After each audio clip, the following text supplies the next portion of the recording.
Olá pessoal, ainda sobre este livro aqui, As Origens de Tudo, do Jürgen Kalb, ele vai falar sobre outro capítulo, a invenção da escrita. Né? Então, segundo uma lenda suméria, o mensageiro do rei de Uruk, ali na Mesopotâmia, exausto ao ter caminhado por quilômetros, mal pôde transmitir sua mensagem ao chegar diante do rei. Extenuado, mal conseguia falar, o que o obrigou a soletrar cada palavra lentamente. Por isso, o rei preferiu anotar em uma placa de argila cada fonema para recompor o texto. Estava inventada a escrita. Então, por um porta-voz que ficou sem fôlego, chegamos então à escrita. Essa história é uma lenda suméria. Né? Ela tem o mérito de contar a invenção da escrita como uma tradução da oralidade e realizada por duas pessoas, né? Que é uma forma de comunicação. Ignaz J. Gelb, ele discorda dessa explicação e propôs, em 1952, a tese que a escrita foi o resultado da evolução de uma escrita pictórica em uma escrita fonética. Os últimos hieróglifos, né, egípcios, eles eram uma forma pictográfica de escrita. Eles datam do ano 394 a.C. e representam símbolos fonéticos. Peter Damerow mostra quanto mais recuamos no tempo, mais evidente se torna a natureza fluida e multifacetada dos sistemas iniciais de escrita, muitas vezes entrelaçados com a necessidade de substituir a comunicação oral. Na Mesopotâmia, por volta de 3500 a.C., entre os sumérios, precursores no uso da escrita, os sinais escritos eram frequentemente representações gráficas diretas de objetos ou conceitos específicos. Os primeiros documentos escritos, em tabuinhas de argila, foram usados por contabilistas e supervisores de armazéns de alimentos, muitos dos quais eram sacerdotes nos templos, como um apoio à memória no trânsito e armazenamento dessas mercadorias. O Jürgen Kalb, ele diz assim, a escrita é, portanto, filha da gestão administrativa da cidade, e os primeiros signos apenas tiveram um significado nesse contexto. Na China, a escrita surge como relacionada a oráculos para previsão do futuro, registrada ali em cascas de tartaruga. Também no Egito, os hieróglifos surgem como parte da burocracia religiosa. Entre os maias, ele vai surgir relacionado com os calendários. Tá? Com o tempo, os sistemas de escrita evoluíram para incluir logogramas, ideogramas, formas mais abstratas de representação. Então, não se tratava de fazer o desenho lá do animal, mas de formas mais abstratas. Isso contribuiu para a maior autonomia da escrita em relação à comunicação oral. A gestão dos meios de subsistência, ao tornar-se cada vez mais complexa, consequentemente exigia uma forma de escrita mais sofisticada. A dificuldade de se reproduzir desenhos com precisão nas tabuinhas de argila também contribuiu para o uso de símbolos cada vez mais abstratos, representados por traços retos. Por volta de 2700 a.C., surgem as primeiras inscrições reais e, em 2400 a.C., as primeiras cartas mesopotâmicas.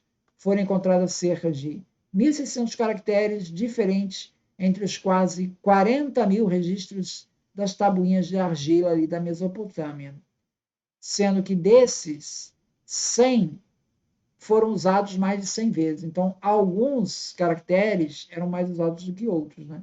Em 1870, Heinrich Schliemann descobriu a cidade de Troia, que até então se acreditavam mitológicas, tal como descrita por Homero na Ilíada, que agora se acredita tratar de um poema histórico. Os detalhes podem ser fictícios, mas a essência, com os personagens principais ali descritos, bem como locais, são reais. A escrita linear documentada em placas de argila se escrevia e lia da esquerda para a direita. Ela foi encontrada na Creta minoica em 3500 a 2000 a.C., no palácio de Knossos, do rei Minos, na ilha de Creta, por Arthur Evans, em 1894. até hoje não foi traduzida, essa linear A. Ela possui semelhança com os hieróglifos egípcios e está relacionada com a escrita que vem em seguinte, a linear B, que é considerada um proto-grego, porque aí já está mais parecido com o grego. O linear B foi traduzido. Então, trata-se de uma escrita usada nos palácios. A civilização minoica, segundo Evans, remonta vestígios neolíticos de 10.000 a.C. Ela foi destruída por volta de 1400 a.C. A linear A foi o que restou da destruição dos primeiros palácios de Creta, por volta de 1680 a.C. 300 anos depois, a linear A foi substituída pela linear B, dos quais restaram cerca de 4.000 documentos após a destruição pelo incêndio do Palácio de Knossos. E, paradoxalmente, esse incêndio acabou beneficiando a preservação dessas tabuinhas, porque ela endureceu as placas de argila. Isso favoreceu a preservação até os dias de hoje. Nos 400 anos que se seguiram à destruição do Palácio de Knossos, não há mais testemunhos de escrita em todo o espaço grego. Tá? Então, desse 1380 até 1000 a.C., não tem mais espaço. Nos 400 não tem nada escrito. Os contatos dos gregos com os fenícios levou aí por volta de 800 a.C. ao desenvolvimento do alfabeto, como se observa no texto do Cálice de Nestor, em que tem ali uma frase em grego arcaico: Eu sou o cálice delicioso de Nestor. Então, essa é uma das textos mais antigos do grego que nós temos e que se refere a um trecho da Ilíada.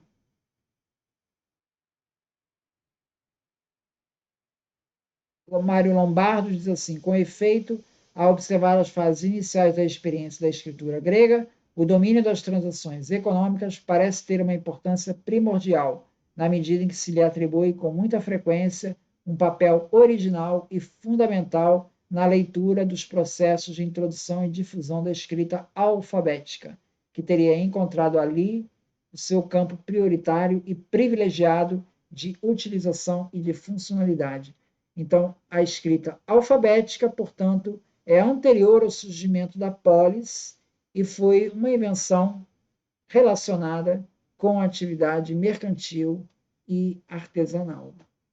Então, esses são os primeiros registros da escrita. Muito obrigado, então.